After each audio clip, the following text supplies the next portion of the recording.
नमस्कार. मी पंजाब तक राज्यामध्ये काय झालं, बऱ्याच शेतकऱ्यांचा हरभरा काढणी चालू आहे, गहू काढणी चालू आहे, कांदा काढणी चालू आहे, मका काढणी चालू आहे आणि हळदी देखील काढणं चालू आहे. तर त्या सर्व शेतकऱ्याला अंदाज सांगू इच्छितो की राज्यामध्ये आता 15 मार्च पर्यंत हवामान थोडं कोरडं राहणार आहे. पण राज्यामध्ये मात्र 17 मार्च पासून ते 21 मार्चच्या दरम्यान, 17 मार्च ते 21 मार्चच्या दरम्यान राज्यात पावसाचं वातावरण तयार होणार आहे. म्हणून ज्यांचा गहू काढणीस आलेला असेल, कांदा काढणीस आलेला असेल, हरभरा काढणीस आलेला असेल, तुम्ही काय करा की 16 मार्च पर्यंत तुम्ही तुमचा हरभरा, गहू, कांदा काढू शकता. कारण की राज्यामध्ये 17 मार्चच्या नंतर वातावरणात बदल होणार आहे, ठिकठिकाणी पाऊस पडणार आहे. सगळ्यात जास्त पूर्व विदर्भ, पश्चिम विदर्भाकडे पाऊस पडणार आहे. म्हणून हा अंदाज त्या विदर्भातल्या सर्व शेतकऱ्यांनी लक्षात द्यायचा. त्याच्यानंतर कोकणपट्टीकडे 14-15 तारखेलाच आभाळ येणार आहे. म्हणून हे कोकणपट्टीतल्या आंबा उत्पादक शेतकऱ्यांनी हा अंदाज शेतकऱ्यांनी लक्षात द्यायचा. त्याच्यानंतर उत्तर महाराष्ट्राकडे 19 आणि 20 तारखेच्या दरम्यान उत्तर महाराष्ट्राकडे वातावरणात बदल होणार आहे. तिकडे देखील पावसाचं वातावरण तयार होणार आहे. म्हणून हा अंदाज उत्तर महाराष्ट्रातल्या नंदुरबार जिल्हा झालं, नाशिक जिल्हा झालं, जळगाव जिल्हा झालं, अहिल्यानगर जिल्हा झालं, ह्या शेतकऱ्यांनी काय करायचं, अंदाज धुळे जिल्हा झालं, त्या शेतकऱ्यांनी अंदाज लक्षात घ्यायचा. त्याच्यानंतर मराठवाड्यात देखील 16 मार्च पर्यंत तुम्ही काय करा, तुम्ही तुमचा हरभरा, गहू, कांदा, हळद असेल तर काढून घ्या. कारण की 17 मार्च ते 21 मार्चच्या दरम्यान मराठवाड्यात देखील काही भागामध्ये पाऊस पडणार आहे. म्हणून हा अंदाज लक्षात घ्यायचा.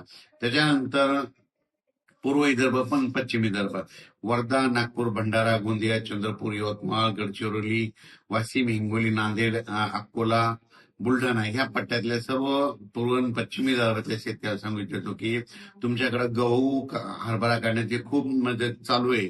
गहू, हरभरा काढणी चालू आहे, त्याची कांदा काढणी चालू आहे, मका देखील काढणं चालू आहे. तर तुम्ही काय करायचं, 16 तारखेपर्यंत तुम्ही तुमचे शेतीचे कामं आटवून घ्या. कारण की 16 तारखेच्या नंतर राज्यामध्ये पूर्व विदर्भ आणि पश्चिम विदर्भामध्ये देखील वातावरणात खूप बदल होणार आहे. म्हणून हा अंदाज लक्षात घ्यायचा. म्हणजे 17 मार्च ते 21 मार्चच्या दरम्यान राज्यात वातावरणात बदल होणार आहे. म्हणून हा अंदाज सर्व शेतकऱ्यांनी लक्षात घ्यायचा. सांगायचं झालं तर आंध्र प्रदेश, तेलंगणा, छत्तीसगड, मध्य प्रदेश, उत्तर प्रदेश ह्या सगळ्या राज्यामध्ये काय होणार आहे, 16 ते 21 दरम्यान वातावरणात बदल होणार आहे. म्हणून त्याचा असर आपल्या महाराष्ट्राला पडणार आहे. म्हणून हा अंदाज खास करून सर्व शेतकऱ्यांनी लक्षात द्यायचा. अचानक वातावरणात बदल झाला तर एक मेसेज दिला जाईल. पण राज्यातल्या सर्व शेतकऱ्याला सांगू इच्छितो की तुम्ही काय करा, 16 मार्च पर्यंत शेतीचे कामे आटपा. गहू असेल तर गहू काढून घ्या, हरभरा काढून घ्या, त्याच्यानंतर कांदा देखील काढून घ्या, झाकून ठेवा, मका देखील काढून घ्या, झाकून ठेवा. कारण की 17 मार्च ते 21 मार्चच्या दरम्यान राज्यामध्ये वातावरणात बदल होणार आहे. ठिकठिकाणी पावसाची शक्यता राहणार आहे. म्हणून हा अंदाज लक्षात घ्यायचा. सर्वदूर पाऊस पडणार नाही, पण राज्यामध्ये अवकाळी येणार आहे. तर त्याचं एक कारण तुम्हाला सांगू इच्छितो की काय झालं, आज शेतामध्ये हरभरा काढत असताना काय झालं, वावटोळे घुमायत म्हणजे गोलवारी फिरतायत. म्हणजे वावटोळ सुटणं म्हणजे हे काय झालं, अवकाळी येण्याचं संकट आहे. म्हणून हे अंदाज निसर्ग सांगताय. म्हणून ही देखील सर्व शेतकऱ्यांना लक्षात घ्यायचं. अचानक वातावरण बदल झाला, लगेच एक मेसेज दिला जाईल. धन्यवाद.